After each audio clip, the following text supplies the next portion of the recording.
Truck drivers, what's a creepy story you've got from the middle of nowhere? Trucker here.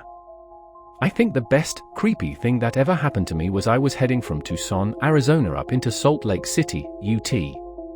Well, this was a few years ago and the main highway had been taken out in a flash flood, was under construction, so I had to take a weird detour through the mountains in lower Utah. Well, it was getting late and I was getting tired, so I pulled off onto the shoulder and went to sleep in my bunk.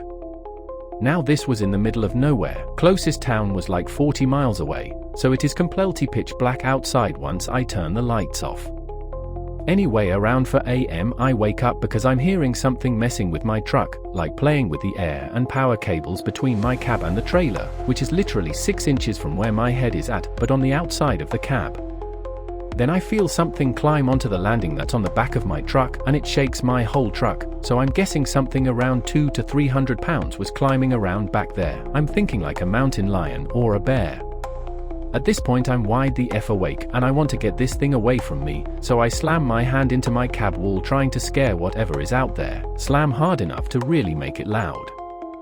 I then hear someone, a male, scream bloody murder and I hear them fall off the back of my truck.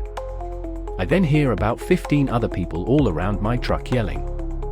I climb up front, turn on my lights and illuminate a squad of Army reserves doing their midnight ruck march and capture drills.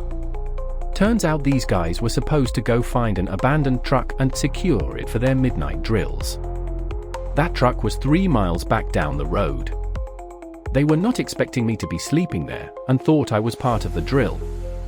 I'm ex-military, so after explaining I was not part of their test and legit was just there out of coincidence, we laughed it off. They had to radio to their CO and tell him I was there and not have the other squads bother me.